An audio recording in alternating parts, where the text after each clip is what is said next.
आज हम बात करने वाले हैं एक बहुत ही महत्वपूर्ण टॉपिक के बारे में जिसमें हर एक नर्सिंग कॉम्पिटिटिव एग्ज़ाम में क्वेश्चन पूछे जाते हैं। और इससे पहले हम 2 वीडियो और बना चुके हैं। अगर आपने वह नहीं देखी है तो आप हमारे चैनल पर जाकर प्लेलिस्ट में उन वीडियोस को देख सकते हैं ताकि आप अपनी तैयारी को कंटिन्यू और सिस्टमेटिक तरीके से आगे बढ़ा सकें। तो आज हम बात करने वाले हैं टिश्यू के बारे में, जो महत्वपूर्ण क्वेश्चंस होते हैं उससे रिलेटेड MCQs विद रेशनल्स हम तैयारी करने वाले हैं। तो बहुत ज़्यादा देर ना करते हुए चलिए वीडियो में आगे बढ़ते हैं।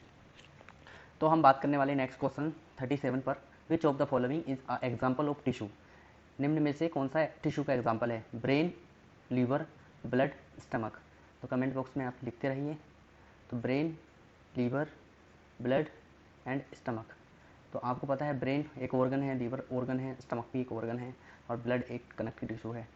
Accept blood it is a liquid connective tissue, all others are organs. ठीक है, इस तरह के क्वेश्चन इसमें पुटअप किए जाएंगे और ये भी RUHS MSc एंट्रेंस एग्जाम 2014 में आया हुआ है। तो नेक्स्ट क्वेश्चन पर चलते हैं। विच of the following is not an auto immune disease. निम्न में से कौन सी डिसीज़ ऑटो इम्यून डिसीज़ नहीं है? SLE, rheumatoid arthritis, sclerosis, syphilis. तो आपको पता है सिफिलिस जो है यह एक सेक्सुअल ट्रांसमिटेड डिसीज़ है और बाकी सारी डिसीज़ ऑटो इम्यून डिसीज़ है। तो इसका राइट आंसर हो जाएगा एक्सेप्ट पूछा था सिफिलिस। ठीक है, तो a disease which is caused by auto antibodies produce either by B lymphocytes और self reacting T lymphocytes against self और antigen, auto antigen called auto immune disease. एक ऐसी डिसीज जो कि ऑटो एंटीबॉडीज़ प्रोड्यूस करने पर होती है या फिर अपनी ही सेल के खिलाफ जो है बी लिम्फोसाइट्स या सेल्फ रिएक्टिंग खुद से रिएक्ट करने लग जाती है T lymphocytes against self antigen, auto antigen called auto immune disease. एक ऐसी बीमारी जिसमें अपनी ही बॉडी अपने ही सेल्स के प्रति एंटीबॉडीज़ बनाने लगती है, इसको हम ऑटो इम्यून डिसीज़ कहते हैं। ठीक है, इसका राइट आंसर इस प्रकार से सिफिलिस हो जाएगा। एग्जाम्पल ऑफ, इसमें नेक्स्ट में example of auto immune disease are systematic lupus erythematosus और rheumatoid arthritis, rheumatic fever, multiple sclerosis, glomerulonephritis, myasthenia gravis, chronic thyroiditis, Reiter's syndrome and grave disease. ये सारी डिसीज ऑटो इम्यून डिसीजेस हैं। Next question, a patient admitted with an auto immune disease ask the nurse what it means. एक patient है जो कि admit हुआ है auto immune disease से और वो पूछ रहा है नर्स से कि व्हाट इट मीन, इसका क्या मतलब है। This appropriate response by the nurse. तो नर्स का एप्रोप्रिएट रेस्पॉन्स क्या रहने वाला है?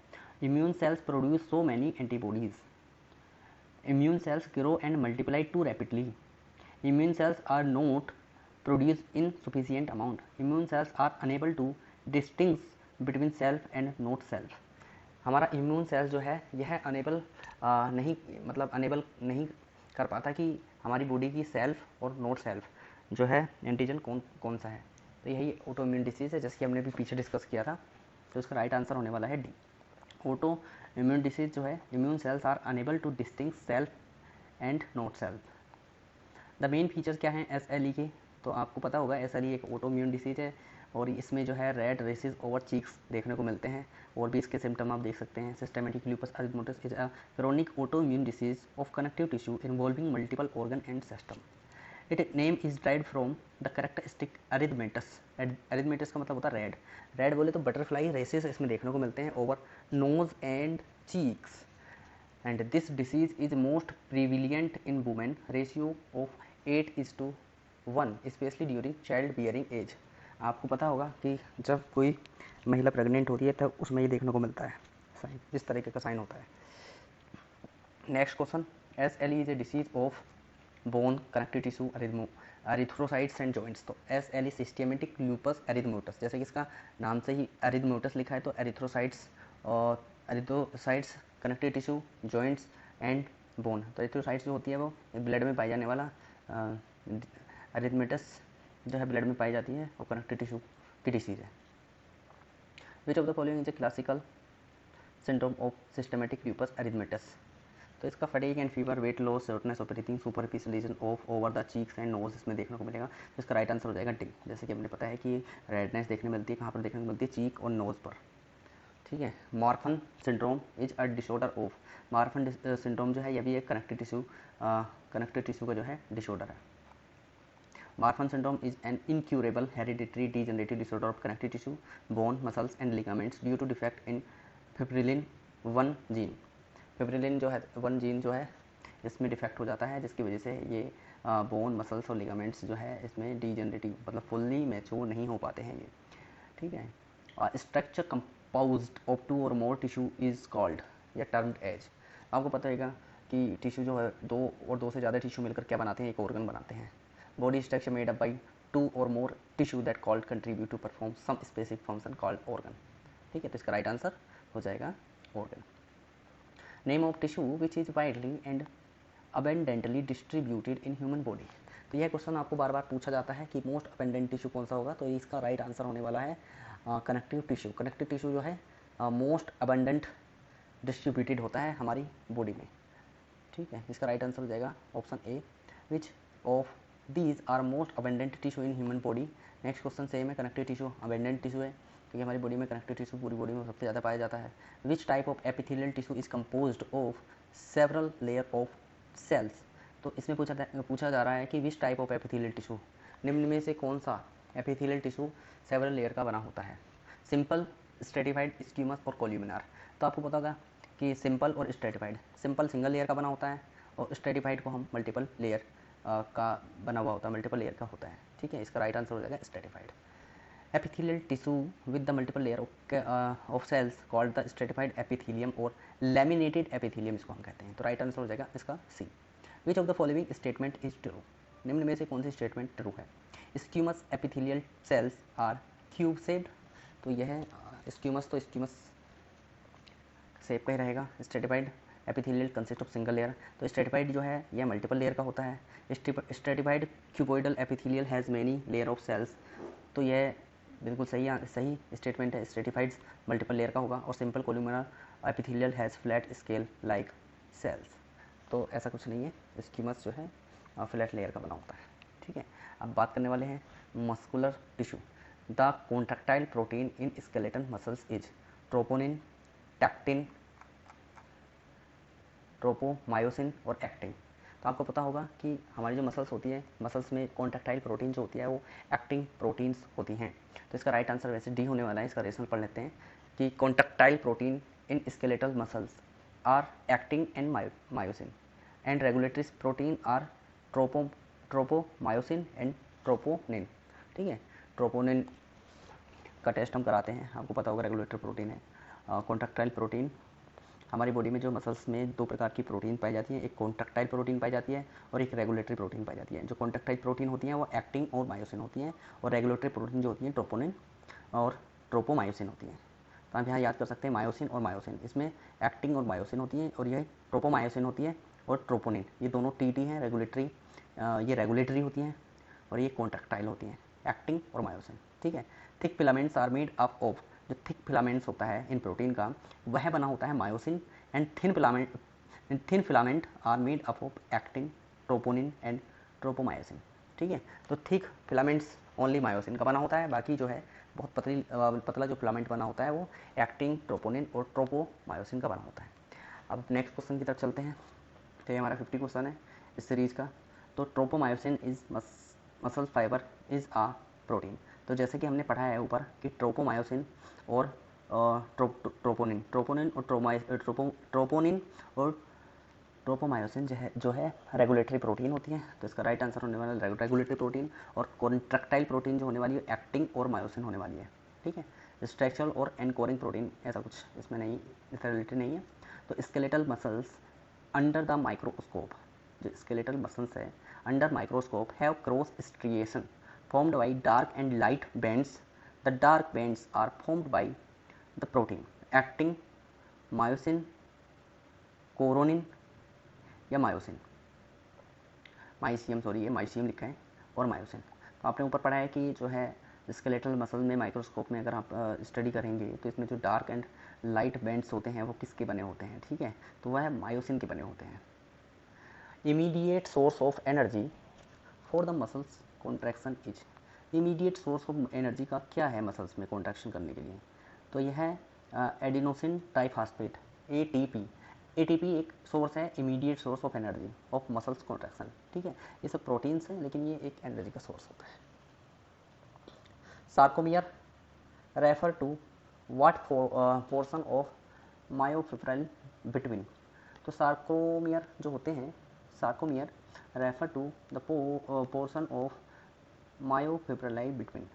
तो इसका आंसर होने वाला है 2Z बैंड्स होते हैं इसमें, सार्कोमर्स में, ठीक है। Sarcomeres is a unit of contractile of myofibrils of muscle cell made of protein filaments arranged between 2Z disc, ठीक है।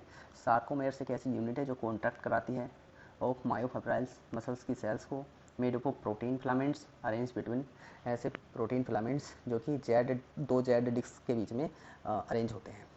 Next question, which of the below is true statement about the H zone of sarcomere?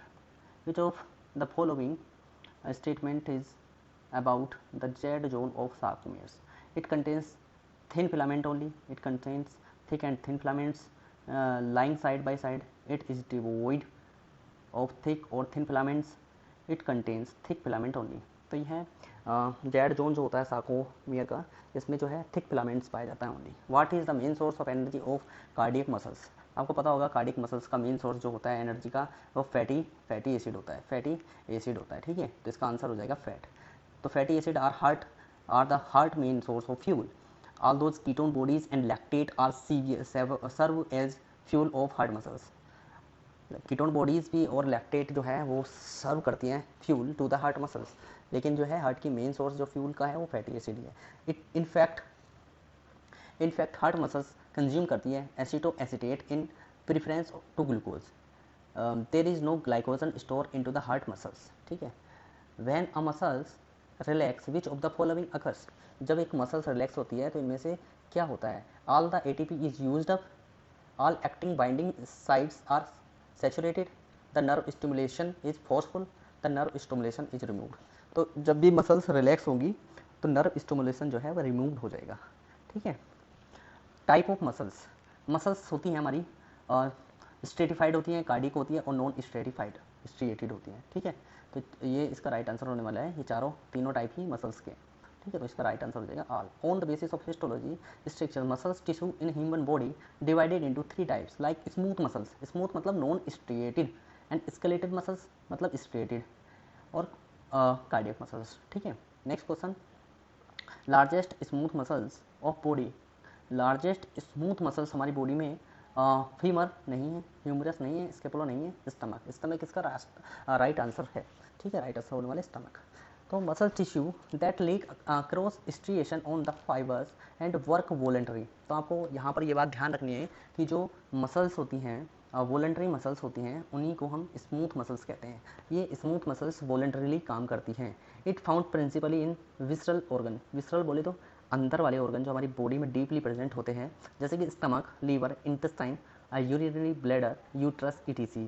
ये these all are the smooth organs, muscular organ जो कि हमारी tissue के इन्वॉल्यूटरी tissue के बने होते हैं, ठीक है। Next, rectus abdominis is the largest smooth muscle in our body and sartorius is longest skeletal muscles. एक क्वेश्चन आ सकता है कि रेक्टस एब्डोमिनस हमारी बॉडी की सबसे लंबी मसल्स होती है और सार्टोरिस इज लॉन्गेस्ट स्केलेटल मसल्स होती है, ठीक है। दोनों ही लॉन्ग है लेकिन वो स्मूथ मसल है एब्डोमिनस, एंड ये लॉन्ग मसल जो है सार्टोरिस जो है स्केलेटल मसल्स है। In femur and humerus and scapula found skeletal muscles not smooth muscles, ठीक है। All of the following organ have voluntarily muscles except का क्वेश्चन है, इसको बात को ध्यान रखें। Stomach, skeleton, intestine and heart. तो इनवॉलेंटरीज हैं बाकी सारे एक को छोड़कर। तो stomach, intestine, heart and skeleton. तो आपको पता है स्केलेटन एक स्केलेटल, स्मूथ और इंटेस्टाइन, ठीक है। इसका राइट आंसर होने वाला है जो है ऑप्शन सी, क्योंकि स्केलेटल मसल्स जो है इनवॉलेंटरी मसल्स नहीं है, बाकी सारे इनवॉलेंटरी मसल्स हैं और स्मूथ मसल्स हैं। इनवॉलेंटरी मसल्स को ही हम स्मूथ मसल्स कहते हैं, इसलिए इसका राइट आंसर स्केलेटल मसल्स होने वाला है। नेक्स्ट क्वेश्चन पर हम चलते हैं। The type of muscles found in the visceral organ and blood vessels is called. आपको मैंने अभी बताया था विसरल मतलब अंदर की तरफ या डीप में पाए जाने वाले ऑर्गन्स हैं। Blood vessels is called voluntary, myocardium, cardiac या इनवॉलंटरी। और विसरल ऑर्गन जो है स्मूथ मसल्स होते हैं, ये इनवॉलंटरी मसल्स कहलाते हैं। ठीक है। The function of smooth muscles is to create heat, propel blood into the circulatory system, propel food through the GIT, propel food through the GIT and cushion organ। ठीक है, question organ का काम तो नहीं करते हैं, लेकिन ये फूड को प्रोपेल करने का काम करते हैं थ्रू द GIT। ठीक, तो ये थे टिश्यू से रिलेटेड कुछ MCQs। अब कुछ कंबाइंड MCQs हैं जो हम देख लेते हैं, थोड़ा क्लास लंबी होने वाली है। Which of the following is not a feature of life. आपको पता होगा which of the following is not a feature of life, तो आपको पता ग्रोथ एक फीचर है, रिप्रोडक्शन फीचर है, ऑर्गन सिस्टम कोई फीचर नहीं है, साइक्लिक रेस्पॉन्सिवनेस एक फीचर है, except organ system. Other option are basic life process that distinguish from living to non living. 6 most important life process होती है ह्यूमन बॉडी की, वह होती है metabolism, responsiveness, movement, growth, differentiation and reproduction. आप किसी अगर कोई व्यक्ति एक लाइफ की प्रोसेस में है तो उसमें मेटाबॉलिज्म होगा, रेस्पॉन्सिवनेस देखने को मिलेगी, मूवमेंट देखने को मिलेगा, ग्रोथ मिलेगा, और डिफरेंस कर सकते हैं आप, डिफरेंशिएशन की उसमें होगी कैपेसिटी, और जो है रिप्रोडक्शन, बच्चे और एक जनरेशन को रिप्रोडक्शन करने में समर्थ रहेगा। जैसे कि cell, tissue, organ system and whole body are structural hierarchy और कंपोजिशन सिस्टम ऑफ बॉडी। ठीक है, तो ये था सेल से related. Among these which is noble gas except. ठीक है, तो हीलियम, ऑर्गन एंड नियोन, ये सारी नोबल गैस हैं और फ्लोराइड एक नोबल गैस नहीं है। तो noble gas are the chemical elements in group of 8। Periodic table में 18 नंबर की जो ग्रुप है उनको हम नोबल गैस कहते हैं। They are most stable element due to maximum number of electron in their outer shell. आपने केमिस्ट्री में पढ़ा होगा इलेक्ट्रॉन की जो सेल होती है बाह्य कक्षा में कितने इलेक्ट्रॉन्स होते हैं, तो वही है, उससे रिलेटेड है ये। तो इसकी बाहरी कक्षा में सबसे ज़्यादा इलेक्ट्रॉन पाए जाते हैं, इसलिए मोस्ट स्टेबल है। तो naturally occurring 6 noble gas are helium, neon, argon, krypton, xenon and radioactive radon। ये सारी जो है नेचुरली अकरिंग 6 noble gases हैं। ठीक है, next question, mitosis is a condition of. Mitosis cell break down, cell division without reduction, cell death, cell division with half chromosomes. तो आप इसका राइट आंसर होने वाला है option B, cell division without reduction. तो यहाँ पे इसका राइट आंसर बी है। ठीक है, mitosis is a type of cell division of somatic cells. आप इसको ऐसे याद कर सकते हो, MITO मिटो, TO2 टू मतलब टू मतलब 2 डॉटर सेल। ठीक है, each daughter cell contain same number of chromosomes. ठीक है, as a parent cell 46 chromosome divide होते हैं 46 क्रोमोसोम में 2 जगह। ठीक है, meiosis is a type of cell division reproduction, इसमें हाफ हो जाते हैं डॉटर सेल, उसके बाद सेम सेकेंड जो मियोसिस की क्रिया होती है वो मिटोसिस की तरह ही होती है। ठीक है, यहाँ पे what is the correct sequence of mitosis, तो इसका करेक्ट सीक्वेंस होने वाला है प्रोपेज, मेटाफेज, एनाफेज, टीलोपेज, PM8। ठीक है, PM88 ऐसा करके याद कर सकते हैं आप इसको। Number of chromatids at metaphase is, तो नंबर ऑफ क्रोमेटाइड्स कितने होते हैं, 2 in both mitosis and meiosis.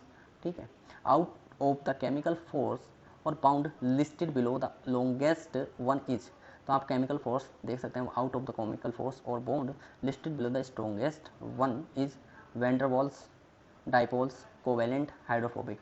तो ionic and covalent bonds are stronger bond and van der and dipole hydrogen bond are weaker bond. तो यहाँ जो होता है आयोनिक और कोवेलेंट बॉन्ड जो होता है वो सबसे स्ट्रॉन्गेस्ट बॉन्ड होता है।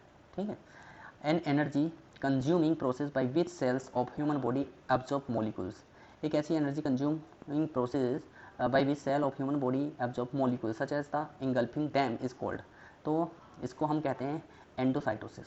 ठीक है, एनर्जी कंज्यूमिंग प्रोसेस जो कि एब्जॉर्ब करती है। तो endocytosis a method of injection of a foreign substance by a cell, foreign substance को इंजेक्शन करना एंडोसाइटोसिस कहलाता है। Phagocytosis is the form of endocytosis. ठीक है, फैगोसाइटोसिस जो होती है वो 3 स्टेज की प्रोसेस होती है by which phagocytosis, neutrophil, monocyte and macrophage engulf and destroy microorganism and foreign antigen and cell debris. Exocytosis is discharge of the particles from a cell, exocytosis कहलाता है। ठीक है, सेल की पार्टिकल्स बाहर discharge होना है एक्सोसाइटोसिस कहलाता है। ठीक है, which plane divided in brain into unequal right and left portion, तो कोई भी प्लेन अगर लेफ्ट और राइट में होता है तो उसको हम मिड सैजिटल प्लेन कहते हैं। ठीक है, पैरा सैजिटल प्लेन्स कहते हैं। Which plane divided the brain into unequal right and left portion. अगर इक्वल होता तो मिड सैजिटल होता, इसमें पूछा अनइक्वल तो ये पैरासैजिटल प्लेन्स हो जाएगा। ठीक है, there are 4 planes sagittal planes जो कि लेफ्ट और राइट में डिवाइड करते हैं। ठीक है, ये अगर बिल्कुल ही राइट में है, इक्वल पार्ट में डिवाइडेड हो रहा है तो मिड सैजिटल, अगर अनइक्वल है तो पैरासैजिटल। ठीक है, ट्रांसवर्स अक्रॉस सेक्शन होती है, ये इन्फीरियर और सुपीरियर डिवाइड करती है। फ्रंटल साइनस जो होती है ये एंटीरियर और पोस्टीरियर डिवाइड करती है, और ओब्लिक जो होती है वो ओब्लिक एंगल पर कट करते हैं इसको, ओब्लिक एंगल पर। The plane that process a mid line of body divided into equal part, तो आपने अभी पढ़ा था इक्वल पार्ट है तो ये है मिड सैजिटल प्लेन्स। ठीक है, द कैरेक्टरिस्टिक्स ऑफ एनेंटियोमियर्स इसमें जो होता है only that they are chemically identical. Only तो ये मिरर इमेज होती है, वैसे एनेंटियोमर जो होती है ये किसी भी केमिकल बॉन्ड की जो होती है वो मिरर इमेज होती है। ठीक है, उसमें सेम ही मोलिकुलर एलिमेंट होते हैं और ये एक मिरर इमेज होती है। एनेंटियोमियर और enantiomorph one of a pair of isomer which of following is a mirror image of the others. They may be identical in chemical characteristics, but in solution one rotate a beam of polarized light in one direction and other is opposite direction. ठीक है, isomers जो होते हैं वो dextro कहलाते हैं if they rotate light to right and laevo if they rotate light to left. अगर वे आइसोमर्स डेक्स्ट्रो कहलाते हैं जो कि लाइट को राइट की तरफ रोटेट करते हैं तो उनको डेक्स्ट्रो कहते हैं, और लीवो कहते हैं अगर वो लेफ्ट साइड को, एल से लेफ्ट याद कर सकते हैं आप। ठीक है, और डेक्स्ट्रो उसको हम आर है उसमें तो राइट साइड कर सकते हैं। हाइड्रोलाइसिस क्या होता है ऑफ फैट, तो आप सैपोनिफिकेशन कहते हैं इसको। ठीक है, इसका राइट आंसर देख लें, सैपोनिकेशन नहीं, saponification conversion into the soap. It means that hydrolysis and splitting of fat by alkali yielding glycerol and 3 molecules of alkali salt fatty acid and soap। Next question होने वाला है हमारा, what is the observations of tissue that necked I of study disease. ठीक है, called क्या कहलाती है। अगर आप अपनी नेक्ड आई से किसी भी टिश्यू की स्टडी कर रहे हैं, ऑब्जर्व कर रहे हैं, तो उसको आप क्या कहने वाले हैं, तो उसको हम ग्रोस पैथोलॉजी कहेंगे।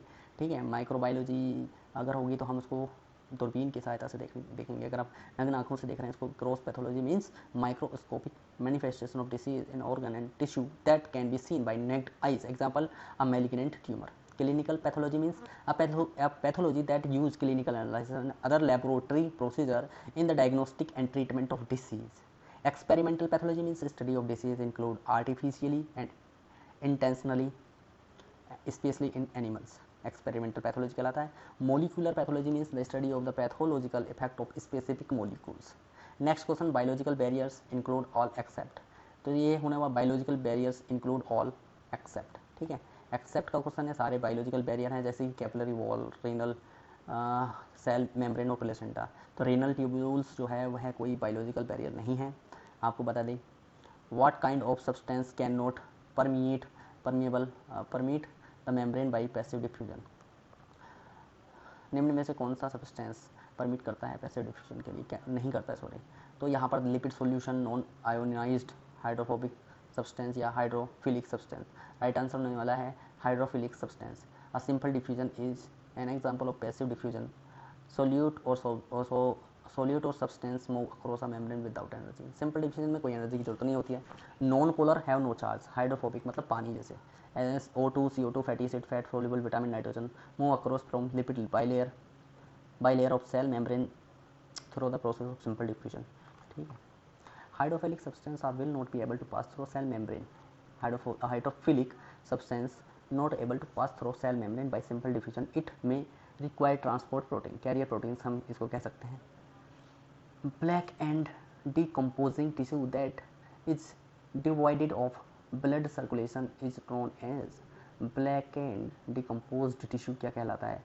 तो आपको इसमें हम कॉन्ट्रैक्शन तो नहीं होगा, एट्रोफी, एडिमा, गैंग्रीन। तो राइट आंसर इसका नेक्रोसिस कहेंगे हम इसको। Gangrene means necrosis of tissue, death of tissue resulting from deficient of absent of blood supply. ठीक है, कंजेनाइटल absence और closure of normal body orifice और ट्यूमर ऑर्गन इज कॉल्ड। तो इसका राइट आंसर होने वाला है कंजेनाइटल absence। absence मतलब किसी भी ट्यूब, कोई भी ट्यूब है उसमें कंजेनाइटल absence देखने मिला है या क्लोजर देखने को मिल गया है, तो ए फॉर absence और ट्रैकिया मतलब रास्ता। ठीक है, एट्रेसिया, इसका राइट आंसर होने वाला है atresia. Atresia is congenital absence और closure of a normal body opening और tubular structure. Who introduced the principle of inheritance? Antonie van Leeuwenhoek, ये इन्होंने तो RH इनकम्पेटिबिलिटी की खोज की थी, एबियो की खोज की थी, William Harvey, Robert Brown and George Mendel ने इनहेरिटेंस की खोज की थी। ठीक है, इसका राइट आंसर होने वाला है D option, George Mendel. The protein present in mucus is, mucin protein present होती है म्यूकस में, M for mucin, M for mucus. ठीक है, इसका राइट आंसर होने वाला है mucin. Mucin is glycoprotein found in mucus. The analysis of a pattern of loci of structure within the body plan of an organism that form the basic taxonomical categorization is, तो इसका right होने वाला है answer comparative morphology। तो large heaved up mass of scar tissue develop and extend beyond the wound surface is called, एक large healed up वाला जो मास होता है स्कार का, उसको हम क्या कहते हैं? Acne scar, hypertrophic scar, keloids या कॉन्ट्रैक्चर स्कार, तो इसको हम कहते हैं कैलोइड्स, क्योंकि चोट लगने के बाद में दिखाई देता है। इसका राइट आंसर होगा keloid is an exuberant scar that form at the site of injury. ठीक है, spread of beyond the border of original lesion. Next question, which protein are classified based on their functions? कौन सी protein अपनी classified की जाती है functions के आधार पर? Fibrous protein, globular protein, protective protein या सिंपल प्रोटीन? तो प्रोटेक्टिव प्रोटीन जो है क्लासिफाइड की जाती है on the base of functions. Primary structure of protein represent linear structure of protein joined by the peptide bond, 3 dimensions structure of protein, helical structure of protein, सब unit structure of protein. तो इसका right answer होने वाला है कि primary structure of protein represent the linear structure of protein joined by the peptide bond. ठीक है, ये linear sequence of amino acids की बनी होती हैं which refer as a polypeptide chain. Amino acid जो होता है प्राइमरी स्ट्रक्चर होता है जो कि कोवैलेंट बॉन्ड बनाता है, ये सबसे स्ट्रॉन्गेस्ट बॉन्ड होता है which form during the process of protein synthesis, translation के टाइम पर ये सिंथेसिस होता है। Secondary structure of protein in 3 dimension from the local segment of protein. ठीक, next question 84, the are atoms are having the same mass number but different atomic number? Isobars, isohydes, isotopes या isotherm? तो इसको हम isobar कहते हैं, इसमें जो है सेम नंबर होते हैं लेकिन एटॉमिक नंबर जो है डिफरेंट होते हैं। ठीक है, 2 और more chemical bodies having same atomic weight और mass but different atomic number called the isobars. Next, germ line gene therapy is not heritable, sometimes heritable, unrelated to heritable. तो germ line gene जो होता है वो therapy होती है involve in the modifying of defective gene in sperm and egg cells to get the future offspring, children's and healthy modified genes. The foreign DNA are integrated into the cells by using a vector, a carrier of DNA, that is virus. ठीक है, तो इसका right answer होने वाला है ये एक heritable therapy होती है। Which of the following are called nucleus? Valence electron, nucleus and proton and neutron, electron alone. तो इसका राइट आंसर होने वाला है proton and neutrons. Any of the particle that collectively make up of nucleus of atom called nucleons. Proton and neutron are present into nucleus में present होते हैं proton और neutron. Tissue in histopathology are carried out in 10% butterfly formation, normal saline, 2% glutaraldehyde और कैमेज fixation. तो tissue in histopathology are carried in 10% butterfly formation. The gene exchange process in which the donor DNA is introduced to the recipient by a virus is एक genetic exchange process in which donor DNA is introduced to the recipient by a virus। तो इसको हम कहेंगे transduction इस process को हम कहते हैं। Transduction is genetic recombination in bacteria in which DNA is carried from one bacterium to another by bacteriophage। ठीक है, इसको हम ट्रांसडक्शन कहते हैं जिसमें कि एक डोनर के DNA को किसी रेसिपिएंट में इंट्रोड्यूस किया जाता है बाय वायरस।